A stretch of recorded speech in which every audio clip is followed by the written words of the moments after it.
Medical Research Council and Honorary Associate Professor at the Institute of Global Health at UCL. Dr. Gibbs works as a social psychologist studying behavioral and structural intervention focused on understanding and addressing violence against women and girls, and HIV prevention and treatment. His research includes using quantitative and qualitative research methodologies, applying co-production and co-development methodologies to intervention, adaptation, and development, and a range of intervention evaluation methodologies. Most of his research is based in South Africa. After Dr. Gibbs's talk, our second speaker is Dr. Neema Mosha.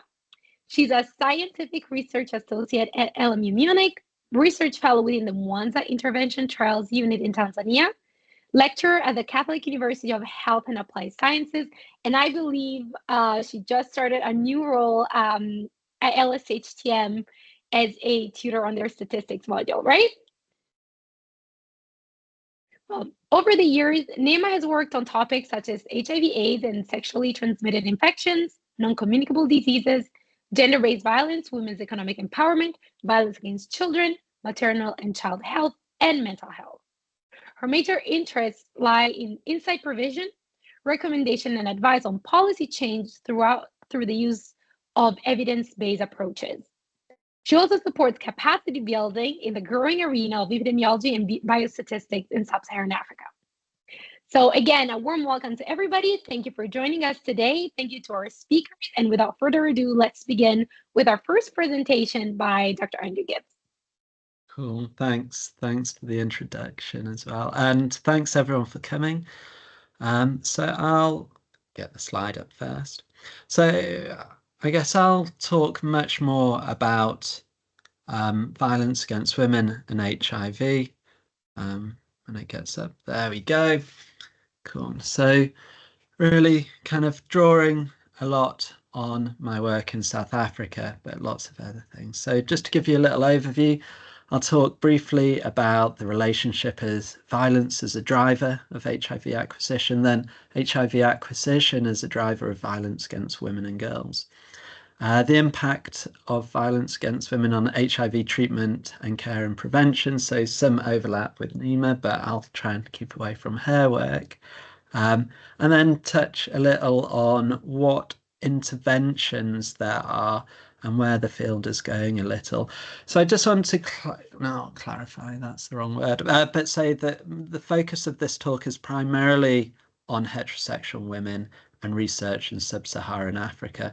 And obviously there's some really important key populations, so transgender people, sex workers, men have sex with men, who obviously bear a great burden of the intersecting epidemics of violence and HIV.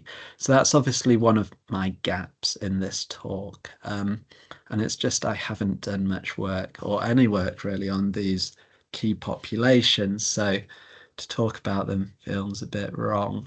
Okay, so that's kind of to go over that.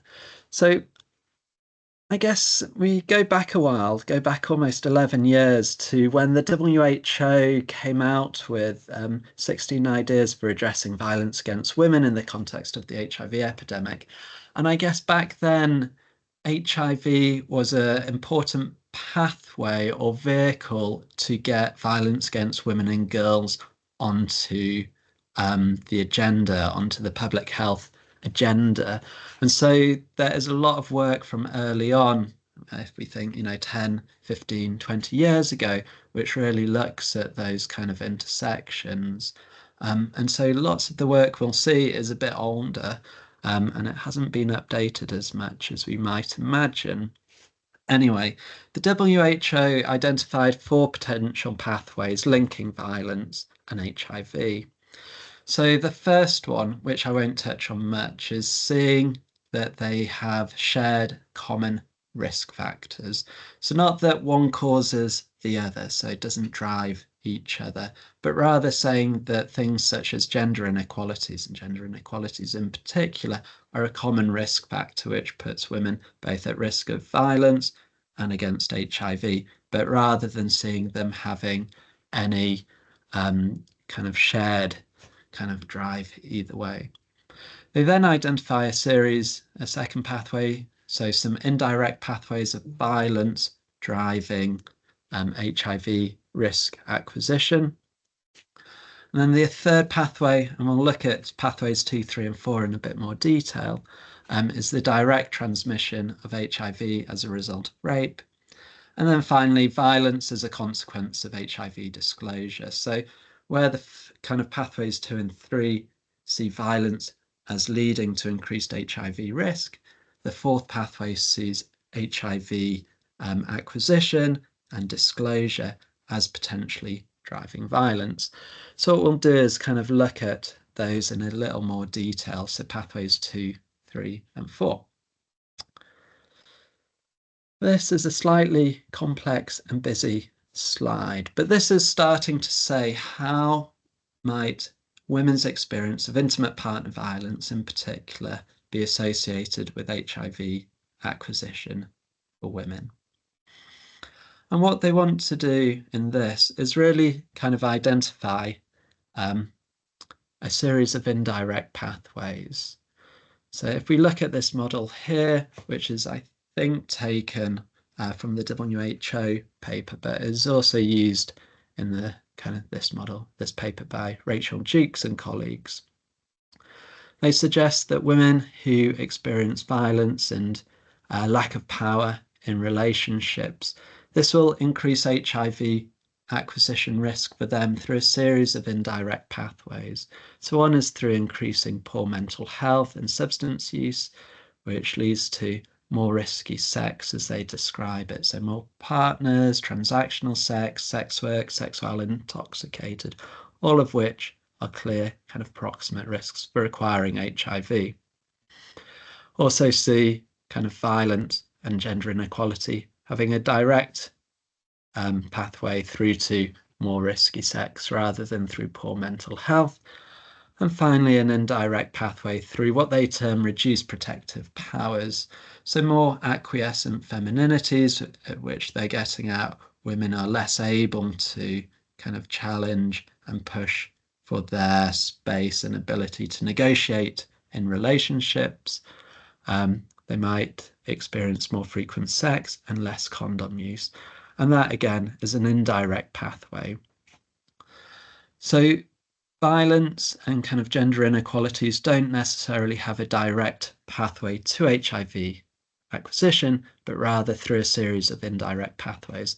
They also highlight in this model, and it's worth thinking about, that men who are violent and more controlling are likely to have particular forms of masculinity, increased sexual risk-taking, and this might make them more likely to have HIV and other STIs. So you not only see the violence that they cause leading to increased risk behaviours for women, but also that the men who are violent are more likely to have HIV. So we've got a series of kind of indirect pathways shaping HIV risk in the context of intimate partner violence. So then, what's the evidence to support this? Well, one of the first really strong longitudinal papers which showed these relationships was one done in South Africa by Rachel Jukes and colleagues, which basically looked prospectively and said, what was the risk for women of acquiring HIV over time if they had low relationship power at baseline when the data were first collected? And similarly, if women had experienced violence at baseline, what's the likelihood they would acquire HIV over about 2 years of follow-up? And in both cases, they found that both low relationship power and experience of IPV increased the chances that women were likely to acquire HIV. So I think we now have pretty good evidence from a number of studies which supports this as a significant risk factor for women's acquiring HIV. So violence as a causal factor in increasing HIV acquisition. So obviously, those kind of models really focused on physical and sexual IPV. But we can also think about other forms of violence that women experience. So in a large 10-country study drawing on DHS data, Some colleagues based in Sweden looked at the association between emotional IPV and HIV prevalence, and again found women who had experienced emotional IPV more likely to report having HIV, or biological tests showed that they did. Obviously, we've got kind of modeling issues because this is cross-sectional data, but it supports this. We did a similar kind of analysis, not looking at HIV though, but HIV risk acquisition. So this was among young women in informal settlements in South Africa.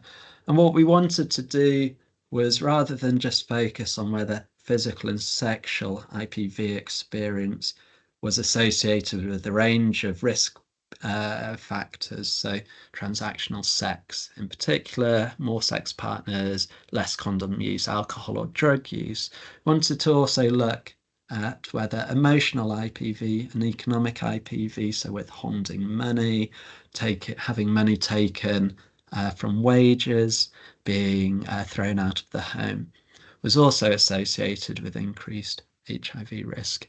And this very busy table does show that independently, when you look at only women who've experienced emotional IPV, so not other forms of physical or sexual IPV, it does increase their alcohol use, reduce their condom use at last sex, so it does increase the risk of them acquiring HIV.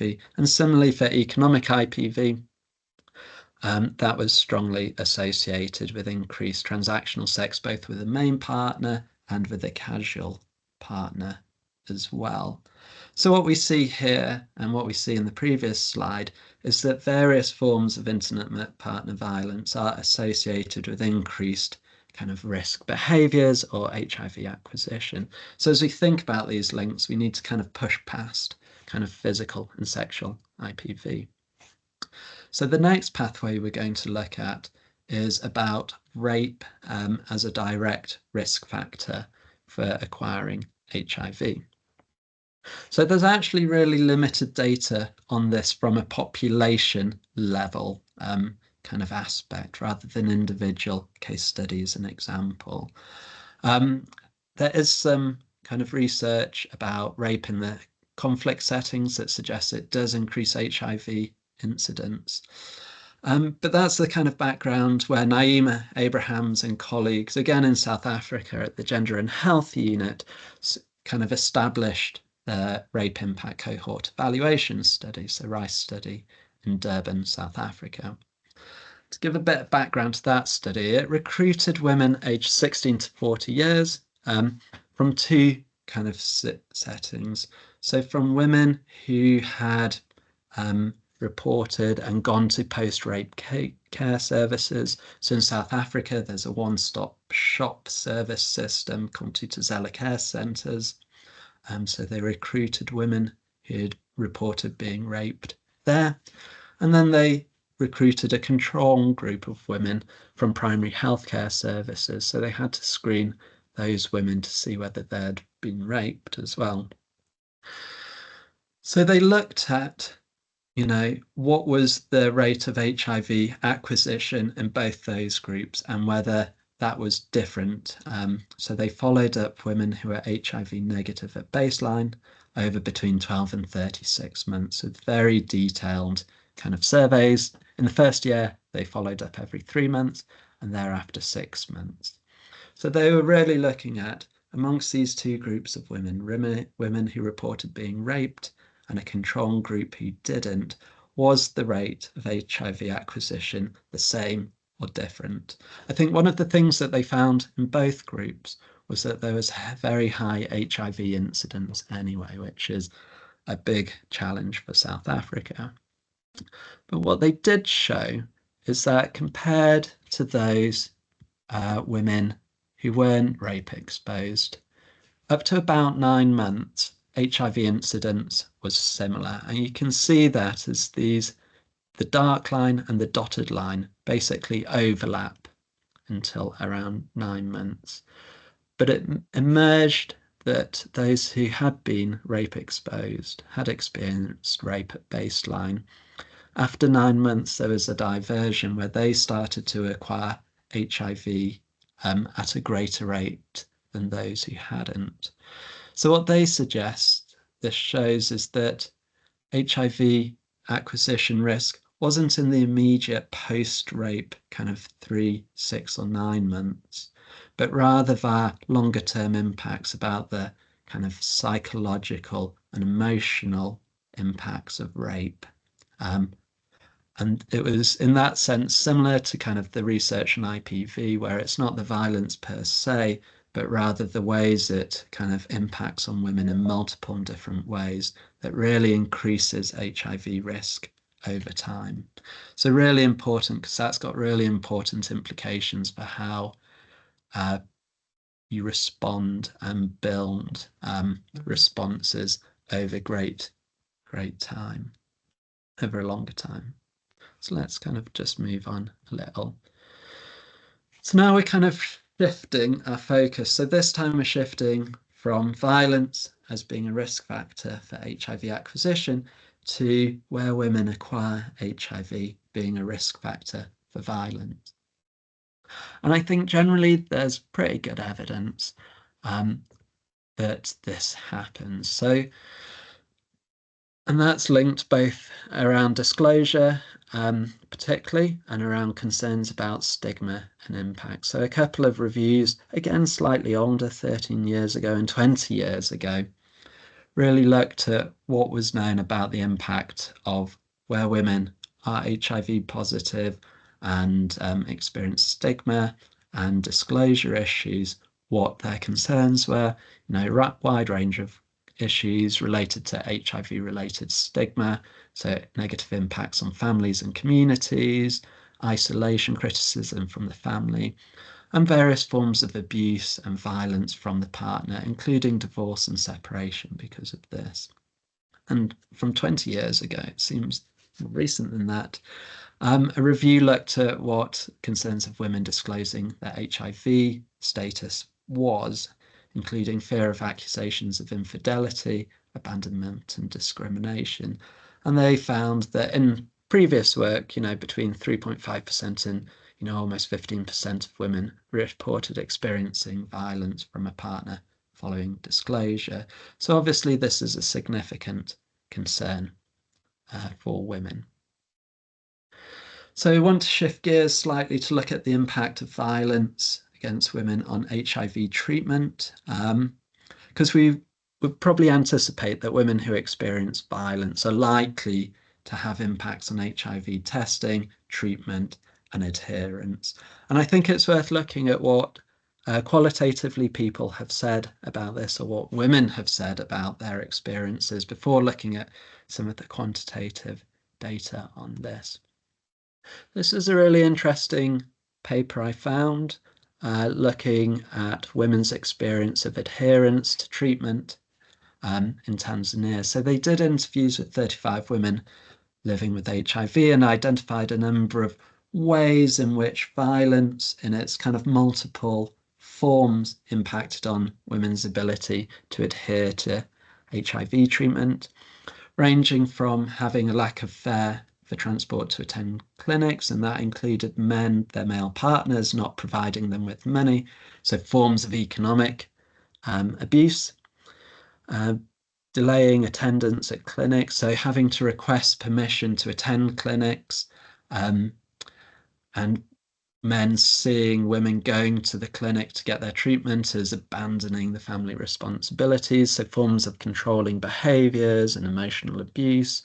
Women also describe verbal abuse, much more directly linked to kind of HIV stigma, including, moving away from verbal abuse, ARVs being thrown away. And then they also reported mistrust by a male partner, particularly if women took longer at the clinic, if there were long queues, if they had to return more frequently because of stockouts and things like that. So really kind of important pathways in which violence and mistrust and abuse kind of impact on women's ability to engage with treatment.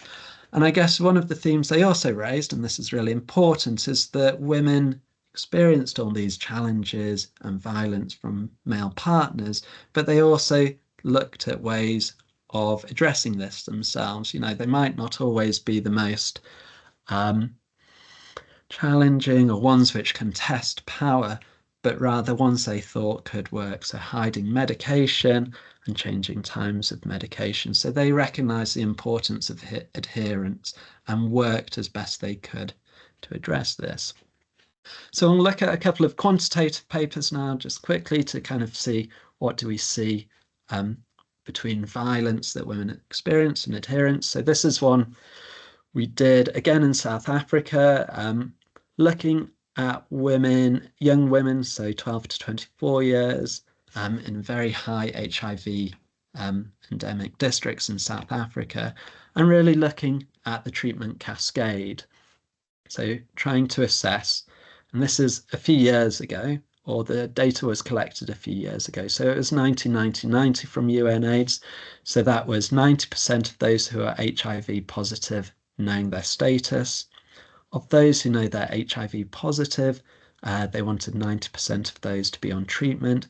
And of those who are on treatment, they wanted 90% to be virally suppressed. It's now moved on a bit, and it's now 95, 95, 95. So those goals are a bit higher. And they say if you can achieve those, you can suppress HIV and reduce transmission massively.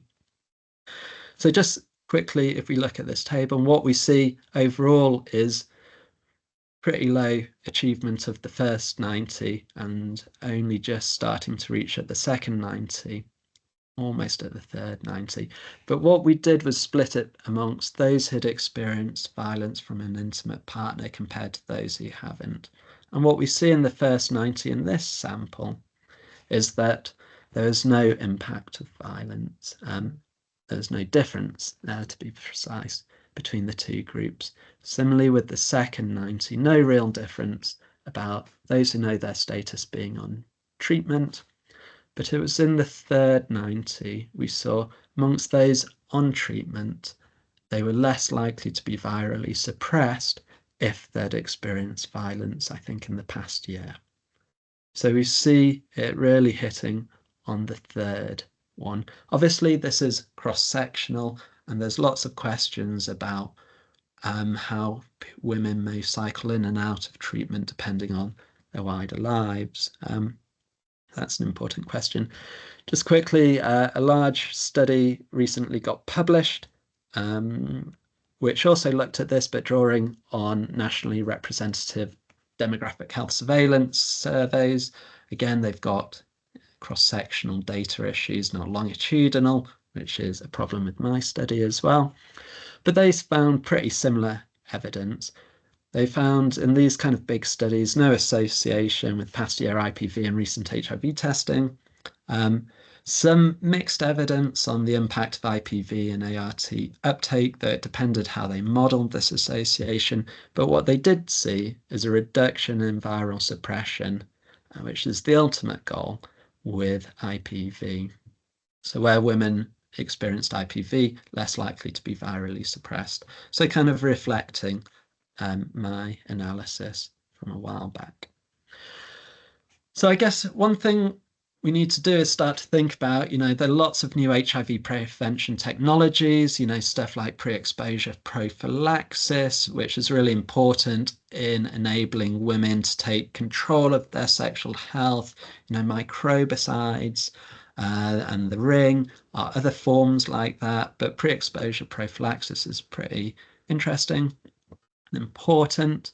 And actually, there's been relatively little research looking at the relationships between intimate partner violence and access to PrEP and use of PrEP. This study, a review from 2020, only found 8 studies. It's a bit old now, but it mixed both actual measurement of access to PrEP and use of PrEP with hypothetical ideas.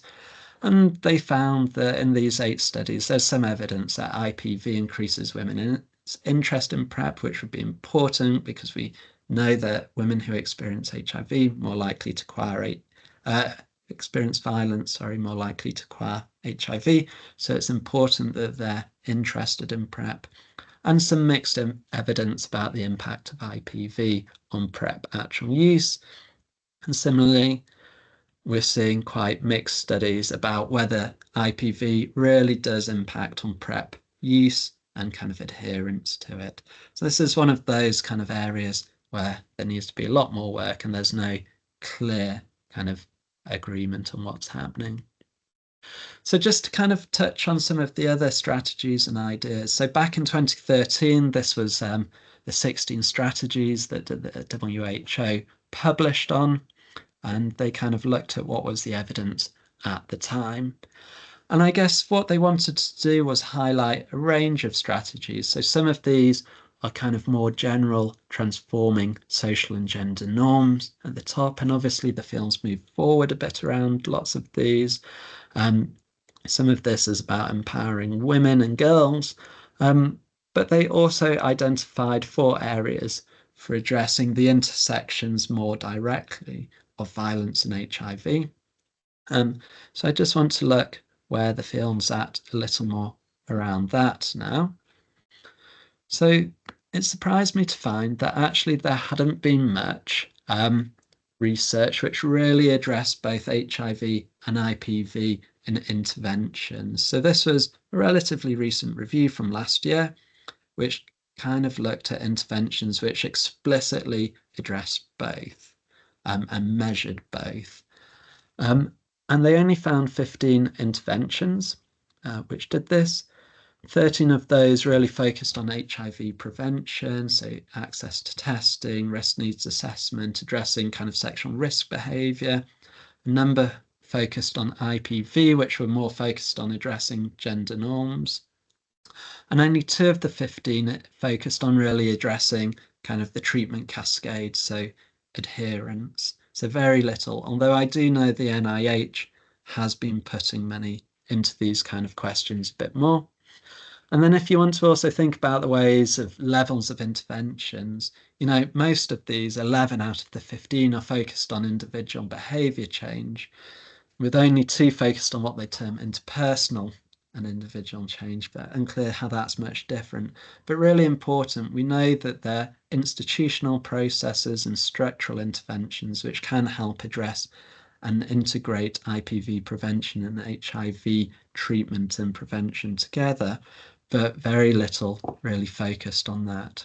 And as they kind of say in their summary, there's been really a limited focus on the treatment continuum. Most of it has been focused on prevention of HIV and prevention of IPV. So IPV hasn't really been integrated into the treatment continuum, despite us getting some evidence that it impacts on women's ability to adhere to treatment.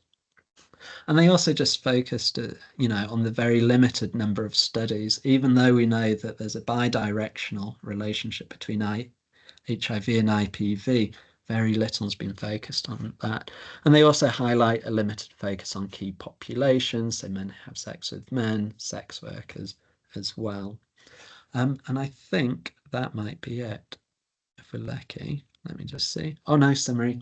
So yeah, just to quickly kind of recap stuff. Clear links, bidirectional between violence against women and HIV, and that's really important. And I wanted to hope you got the idea that there's a series of indirect pathways shaping these relationships. And not only can you look to prevent violence, but you can look to prevent those indirect pathways and disrupt those. So multiple opportunities for intervention. There's some increasing evidence around the impact of violence on kind of HIV technologies, art and PrEP, but there's still limited evidence. And there's limited research around what interventions might work to integrate these 2 areas together properly, especially with new technologies, and how to think about that in slightly broader, more systems oriented ways rather than focusing just on individuals or small groups changing. And at that point, that is the end. So I'll stop there. So thanks. Thank you very much, Andy. That was brilliant. It gave us just a good overview of where the field is at right now, what's being done, what we found, but also what needs to be done and needs to still be found out. I just want to take this chance to remind, before we move on to the next presentation, to remind our participants that they're more than welcome to start popping any questions they might have in the chat, and we'll address them during the Q&A later on. Or also, obviously, during the Q&A, if they want to raise their hands and ask a question, they're more than welcome to do so.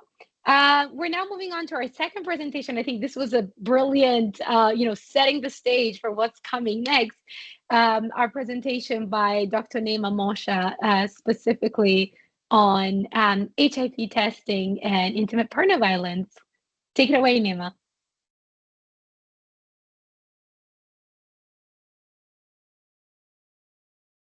Thanks, Beck. Let me know if you can see my slides.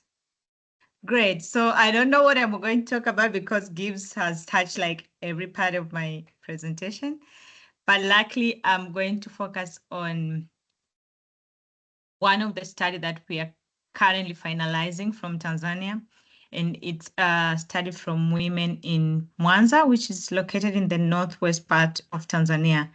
And this study was basically focusing on intervention on women empowerment. So women were subjected into different microfinances group. And then we wanted to see how that intervention and gender-based training, they were also subjected to different modules, like training, 10 different sessions on what is violence, what is the impact of violence, how to access helps, all sort of topics around gender-based violence. So the part I'm going to present is just we wanted to explore HIV testing and IPV in this group. Okay. Okay. Can my slide move? I'm not sure. I'm in between two screens. Okay, great. So as Andrew introduced, as we all know, like HIV is still prevalent and around that 8.4 million people live with HIV/AIDS, and most of these, like more than half, are women and girls. But also in Tanzania, women are more infected than men, like 2 times more infected than men. But again, IPV experience is still there. Like the prevalence currently in Tanzania lifetime is around 38%. And in the past 12 months, it's around 24%. But in Mwanza, where the study took place, it's much, much higher.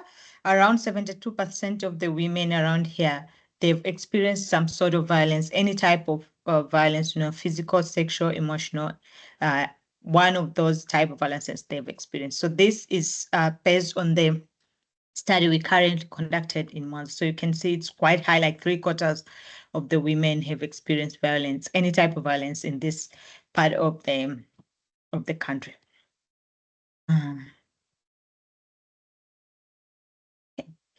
So what about HIV and IPV experience? So there is a significant association between IPV experience and HIV infection.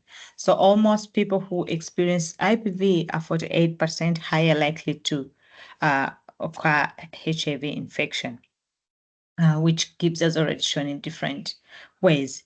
And also the risk factors of HIV infection are also major contributing factors for IPV experience, as shown in the causal diagram that Gibbs showed there. They tend to share different factors like risk-taking behavior, gender inequalities, socioeconomic status, and other factors. But also there is an evidence of experience of IPV and HIV testing, but this depends on the type of violence. So it can either be controlling behavior or physical violence. It depends on the type of violence. And also, as touched by Gibbs, there is a bidirectional association between physical IPV, which is mainly shown in most of the literatures, and HIV testing. But also, there is this bidirectional relationship with other type of violences, although the literature is rare around that part of assessing these pathways and relationships. So in this case of our study, because the study was focusing on IPV, basically we did not collect on the infection status. So we just asked the questions if the women they've ever tested. So we know for a person to determine their infection status, they have to test first. So basically, we use testing as proxy to infection, which is basically not very closely, but that is what was our assumption. So we also know that IPV experiences hinder a lot of things, like individual ability to access HIV care, that meaning including testing, including treatment, which result on all those other things as viral load suppression and other outcomes related to HIV treatment. And the barriers that IPV experience and HIV testing faces are more similar. They all face the same things like stigma of disclosure, lack of support, gender inequalities. So different things that people who experience HIV and people who seek like testing and have infections, they face the same limitations. So currently in Tanzania, HIV testing is around 84%, which is basically very low to the current UNAIDS goals, the 95-95 goal that we have. But the available literature, which is mostly available, is mostly from cross-sectional studies, just as Gibbs showed, mostly from DHS surveys, which we all know they collect all this information in IPV and GBV, but also other individual surveys from different institutions that Gibbs also presented from his presentation. So in this study, we mainly wanted to explore and determine if there is any longitudinal association between IPV exposure and HIV testing. And we wanted to explore if there is different proportions of testing by wave, because we had 4 different time points in this study. So we have 4 time data points. And also we wanted to see if there is difference in testing by IPV exposure. So we looked at different types of violences in our study. But also we wanted to see if there is any long-term effects of either previous testing or previous IPV exposures. We wanted to see if a woman has previously tested for HIV, are they more likely to test in the next wave? Or also if a woman has experienced the IPV in the previous wave or previous time point, are they more likely to test in the coming wave? So that is one of the analysis we did in this study. So the design, as I said, is a longitudinal study. So this study included women around 18 years of age, and all they were located in Mwanza, Tanzania, and they have to be residents, means that they've lived to that area at least 2 years prior to the survey. And we had 4 time points, in total like 5 years of follow-up time for all these women. So as I said, the initial study was an intervention study. So we had 2 groups of women. The intervention, which was the Maisha gender-based training module, and the control group, which did not receive any training. But also these women were in 2 groups, the microfinance groups, that is women who are involved in different microfinance groups, like they were given money to help them, facilitate them in their small businesses, but not all of them. So we had 2 components in each study point. So component A, not in microfinances, and component B in microfinances. So we want to see if the intervention works together with the microfinance groups or not in the microfinance group. But for this case of the longitudinal study and this presentation that I'm presenting, we only included the control groups. So the one not in the gender training modules. So we used the women in the control group, not in the intervention arm.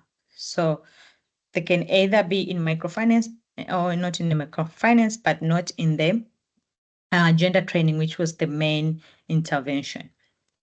So the data collection based, we used the WHO violence module questionnaire, and we collected data in the 4 different time points using these questionnaires, and it was a mixed study. So there is a quantitative and qualitative part. So I'm only going to present the quantitative part, but we also had the FGDs and RLDs in this study. So the main outcome for this study was HIV testing. And information, this was that women were asked if they have tested in the past years, like past 12 months. So in the past year, not lifetime testing. And they were asked in all waves. So in wave 1, that is baseline, wave 2, wave 3, and wave 4. And then the main exposures that we're looking at is different forms of violence. So we looked mainly on all types of violence. We looked at controlling behavior, emotional violence, physical violence, sexual violence, physical and or sexual violence, and then severe violence. So we created binary variables for all these 6 types of violences.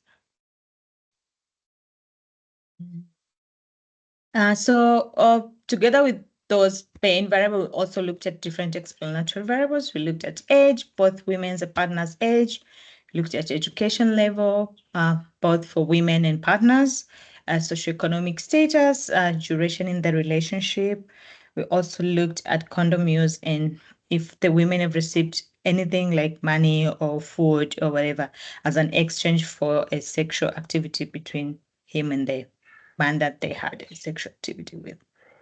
So we had a number of variables that we took them out because we did not see any differences or the proportion of basically the same in all waves.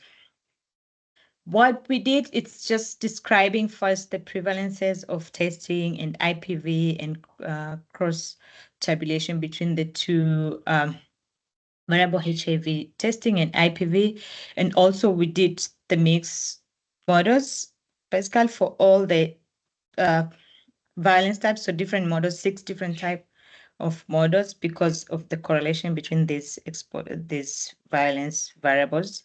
And then finally, we did a dynamic panel model, and this is basically to explore the long-term effect, which I just mentioned, of IPV experience and HIV testing with lag variables, like exploring the effects of previous exposure of IPV on testing or previous HIV testing on the future HIV testing.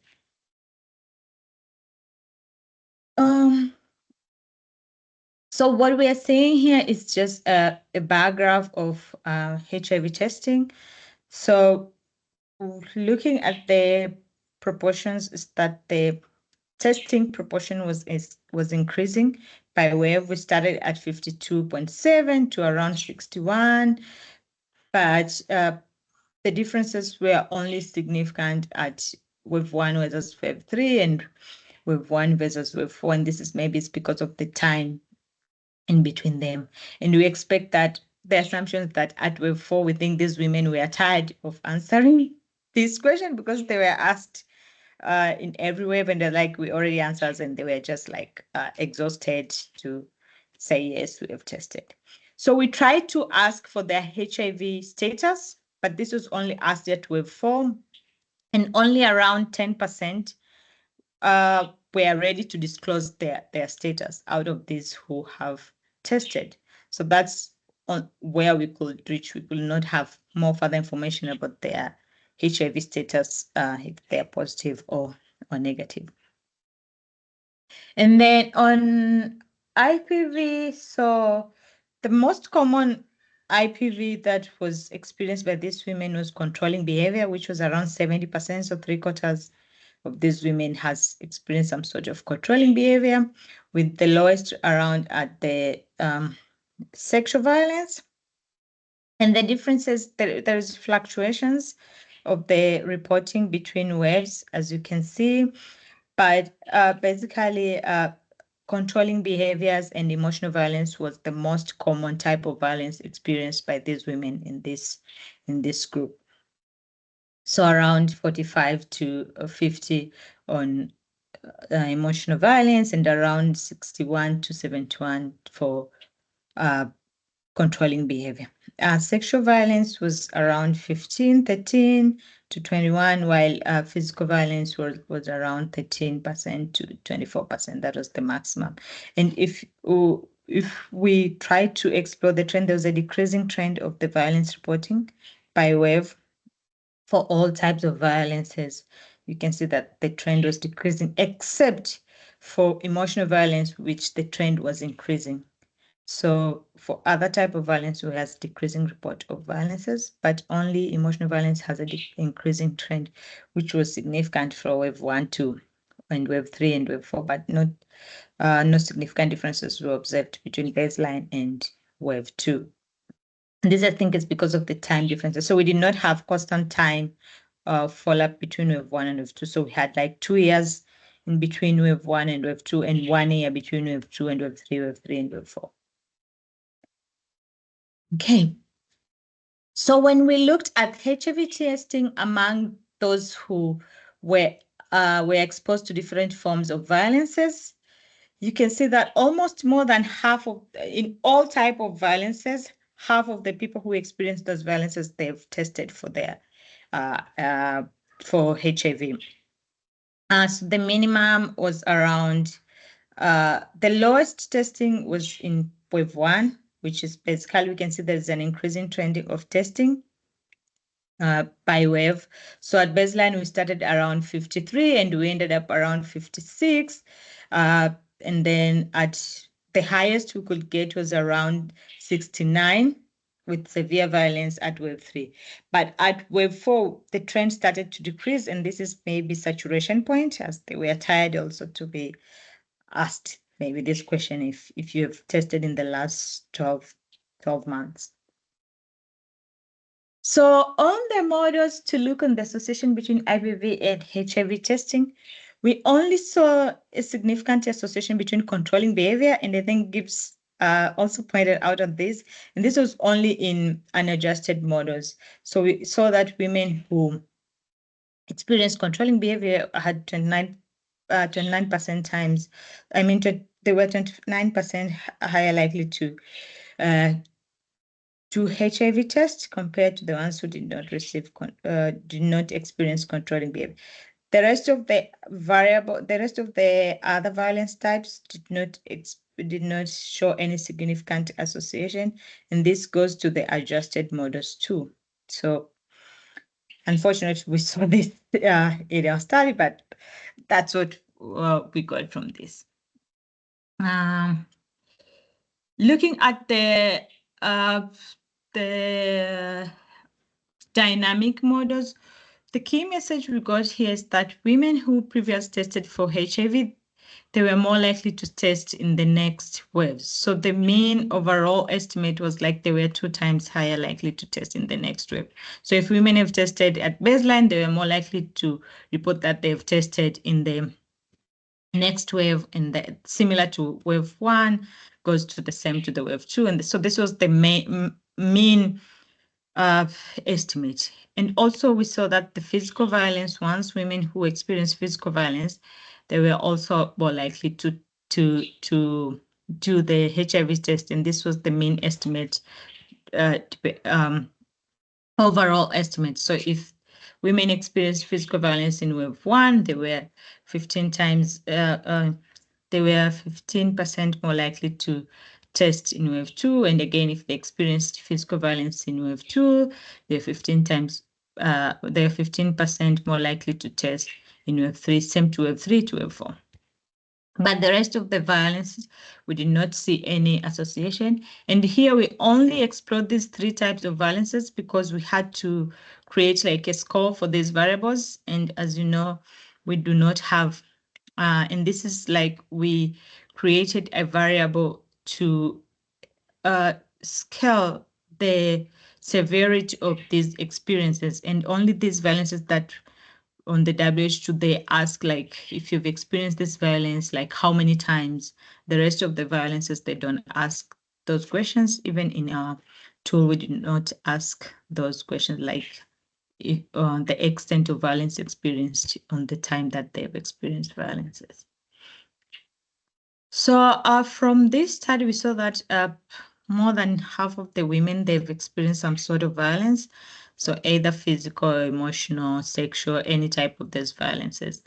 But as we continue to collect data, the report decreases over time. Now, we don't know if it really decreases or they just felt like they are tired to ask these questions, which is something we expected from this. The HIV testing from our study was below. the average national estimate, which currently is around 70%, and in Mwanza is around 71.7%. So we were much lower, around 53 to 60 something on the current national estimate. From all the analysis we did not see any significant association between IPV and HIV testing, which it's also shown in some of the few literatures I found out there. And one of the things we just got key from this is like physical IPV, long-term physical IPV contributes highly on HIV testing in the upcoming time, which we saw the same thing in testing. So maybe it's lack of fear. If you get to test once, you're more likely to test more. That's what we got from here, from this study. The key limitation from this study is that the design, so we did not focus, the main objective of this study was not to look on the HIV stuff. So the HIV was the add-on questions in all waves. The study was focusing on IPV and the intervention on IPV. So we could not explore all these pathways that we thought they'll be important for our study. But also we think there is underreporting for both IPV and HIV testing because these are sensitive questions. And the way, looking at the context of the study population around here, definitely we think there is underreporting of these cases. And also the fluctuation of the reporting. So we have another paper that looks at this, like women reported they've experienced lifetime violences in wave 1, but if you come to ask them in wave 4, they report they've never experienced violence, which is there is confusions around there, because if in wave 1 you've reported that you have once in your life experienced violence, and then in wave 4 you say that you have never experienced violences, there is a mixed reporting there. But also there is limited data on HIV testing and IPV experience. Most of the literatures that we came across, they only look at HIV infection and IPV experience. So building a case on HIV testing and IPV experience was tough, although we know that you can never know the HIV status without doing the testing. So it's something that, so linking those three things was a little bit difficult in building the case, but we found this, and that's what we are going to report. So what do we think? So we think it is important that the current HIV programs, which are almost everywhere, they should integrate GBV services, the key things that Gibbs has just mentioned also. But how are we going to do that? We don't know yet. Which model will work? We also don't know what yet. But this, if we manage to link the HIV programs and GBV services, there will be more positive outcomes comes from there, including the uptake of HIV services, testing, treatment, and all other outcomes related to HIV. But also the future interventions should focus on concurrence of IPV and HIV, because they share most of the similar things, these two things, including the knowledge, the empowerment. They all have a similar impact on these two outcomes. Coming to designing first, we think that as most of the studies are cross-sectional, so now the future studies should focus on maybe longitudinal-based studies focusing on HIV and IPV, and not only one part of the problem. And through these studies, we'll only be able to assess all these pathways and bidirectionality of these two problems that we currently face of HIV and IPV. So yeah, so thank you very much. And I acknowledge my colleagues who work together to have this manuscript ready for publications. Yeah, so thank you very much. Thank you, Nima, so much for your intervention. It was extremely interesting. And again, I think, Andy, as he was saying, I was presenting a lot of cross-sectional data, which is the majority of the kind of data that we have, and you presented longitudinal data, which is something that is sorely needed and lacking in this specific field or in the scope of this issue. And also interesting to see, having a subset of the population that has microfinance, or it's a subset of the population that is part or has been part of a trial, is also interesting to look at that instead of looking at the general population. So that definitely made your study very unique. I would like to open the floor to our Q&A. So if you're shy, feel free to type your question in the chat and we'll read it out loud for you. Otherwise, if you just want to go ahead and raise your hand, we'll pick you, and you're more than happy to ask either of our presenters any questions on their work.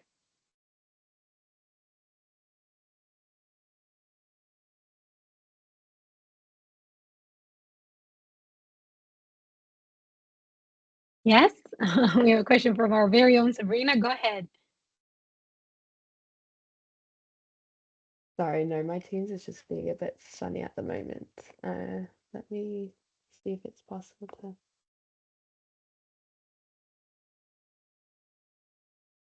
There we go. I mean, this was just fascinating because this is not an area I am particularly focused on in my research. So it's always been something I've been interested in, having a background in public health. So I just wanted to thank the two speakers for giving a nice background of information and setting the scene for some of us who don't have that information. But I'll open up the floor, like you said, Becky, to people who have questions. I can go ahead and start a couple of questions to our speakers while everybody else thinks if they have any questions, or maybe I can inspire some more questions. My first question is for Andy, but Nima, feel free to answer that as well, depending on like what you know. I've seen that some of the evidence that was presented, especially towards the beginning of your presentation, is somewhat older or coming from older data. And so what I'm asking, I guess, is since this is a forum for early to mid-career researchers that are probably still looking at their niche in this sector where they can make their impact, how they can be best involved, what new data are we looking for? What are we currently missing? In which direction should new research on this broad topic go? What is the new evidence that is needed? I've seen that towards the end you had more recent papers looking at a few things, but you yourself, Andy, pointed that there is some evidence that is still missing and we could need. And so, yeah, just in general, what new evidence is needed? In which direction should new research go? And for Naima, the question that I have for you, well, feel free to answer to this question that I posed to Andy as well, but I also want to know, given the somewhat mixed findings that we found from this specific subset of women in Tanzania, do you think there is value in conducting qualitative research to try and understand maybe to better understand what the hurdles towards testing are in situations of violence and vice versa? I mean, we have some evidence already, but do you think there is value in exploring this quantitatively? Oh, and maybe we'll have Sagan go ahead and ask his question as well, and then we can have our first round of answers. Hi, thank you. Can you hear me? Yes, we can. Yes, thank you. Thank you for your lovely presentation, and I must commend your work, and particularly Andrew, because I have gleaned from your work for quite a number of years. So thank you for this work. But I just wanted to ask something related to what Rebecca had asked. Is a lot of research, especially from low and middle income countries, have come from the East African belt.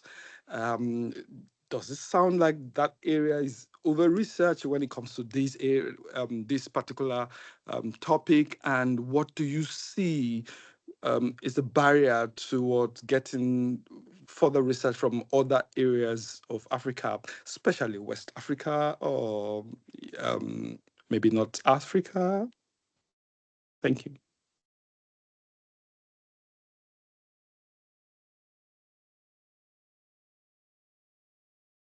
Andy, would you like to start? Oh, and do go you want first? me to start? Sorry, I'm also Yeah, why writing. not? Yeah, thanks. Yeah. Interesting questions.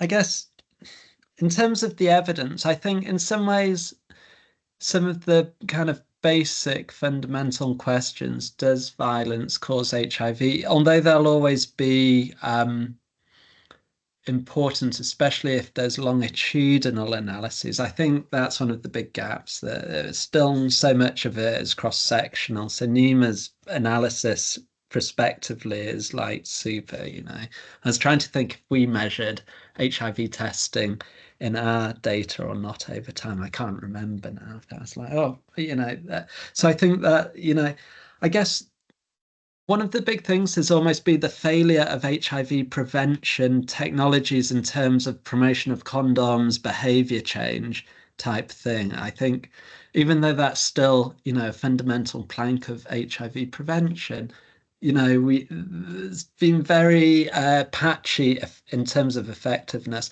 And I think the big area that has kind of taken off is HIV treatment and HIV treatment as prevention, and U equals U. So undetectable means untransmissible. And I think what the area that's being looked at now, which is particularly interesting, is how do you integrate these different kind of approaches?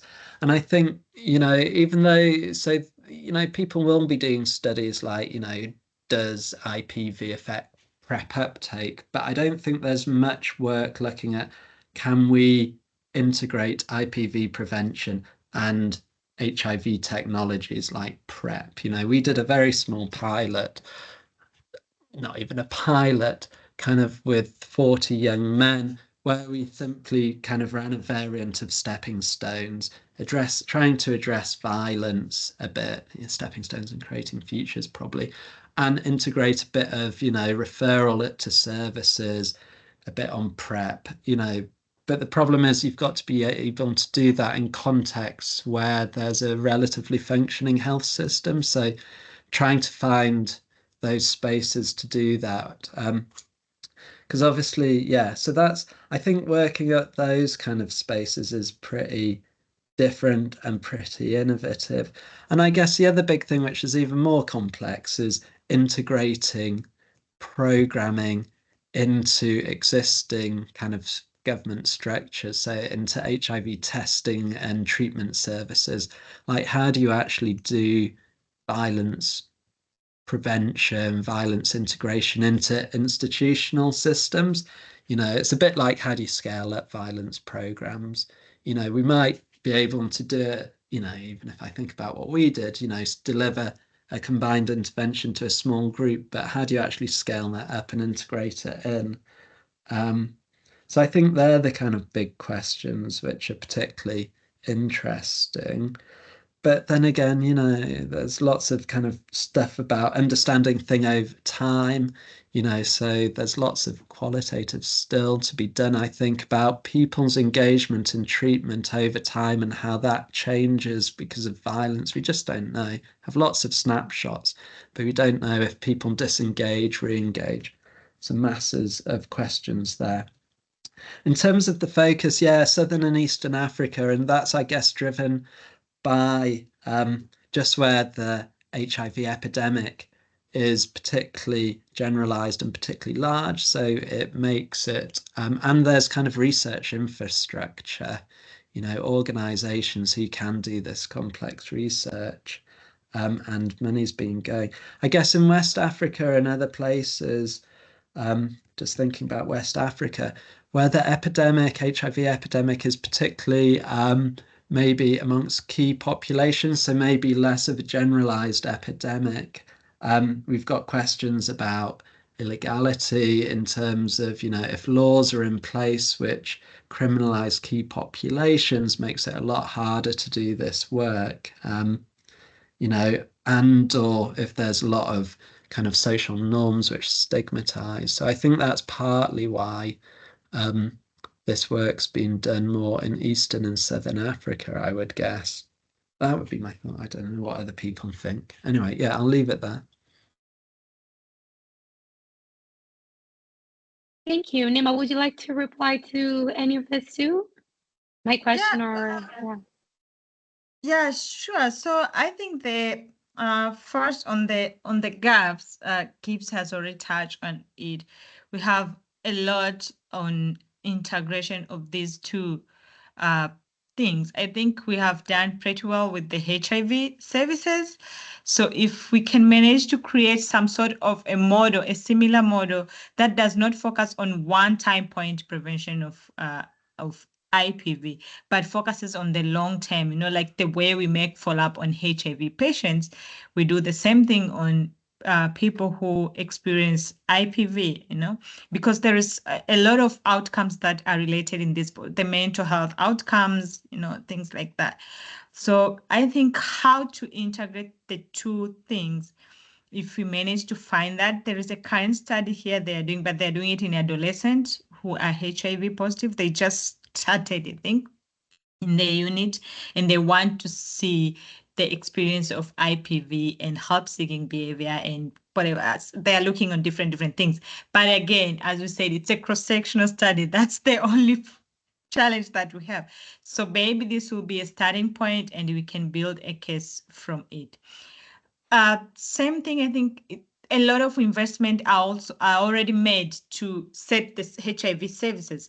So instead of starting from zero, we can use the same services to take them to the next level and be able to integrate these two, because these things are expensive and we need to have people who can pull them and can push them into another level. So that is one of the key issues that Gibbs has also highlighted. On terms of qualitative research, yes, because if I look in the study I presented, as I said, one of the limitations the study design was not focusing on focusing on HIV. The focus was on IPV in the intervention program. So the HIV thing just came in as an add-on. So I don't even know how did it come in, but like it was there. So I think there is still room to see all the things that in more detail in qualitative aspect in terms of this. But now that we need a new project or program, because this is done. So maybe for the upcoming areas of research that we look, as we said, it is a mixed method study does much better than a one design approach. Brilliant. Thank you, Nima. That was a very, very comprehensive answer. And I believe, the part of this talk was really also about opportunities for action, opportunities to make change happen. And I think you both have given us a lot to think about, not just as researchers but if any practitioners were ever to, watch this and engage with this space to see what can be actually done based on the evidence for really almost out there, I say, unlocking the potential of GBV work in reducing rates of HIV and HIV infection. Do we have any other questions? Again, feel free to either post them in the chat box or raise your hand if you have any other questions for our speakers. Can I ask a question? Of course, go ahead. Sorry, Nima, just a quick question. Did you look at, because obviously your lagged model looked at violence at time 0 and HIV testing at time 1. Did you look at the opposite, or have you thought of looking at the opposite, HIV testing as a risk factor lagged?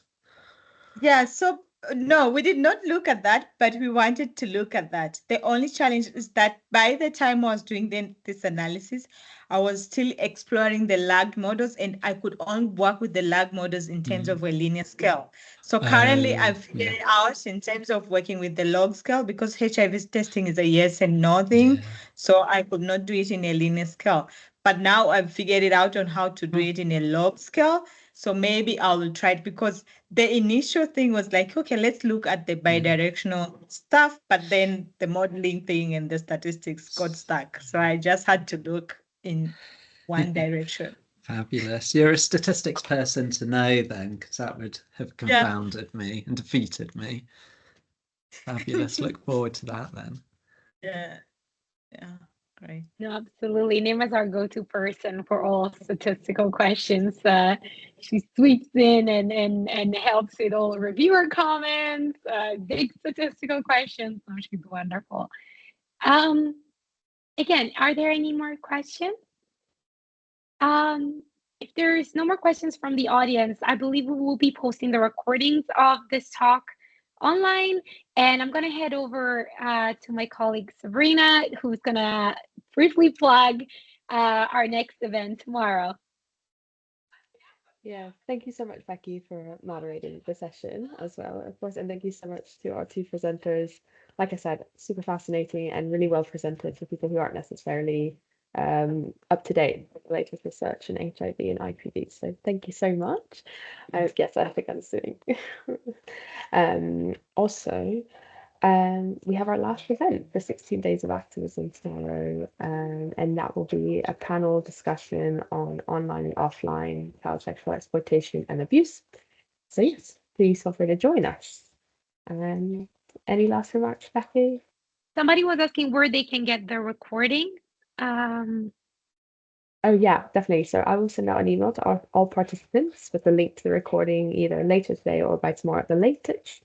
We also have a LinkedIn page, and in the chat there's a Google form to register to join our network.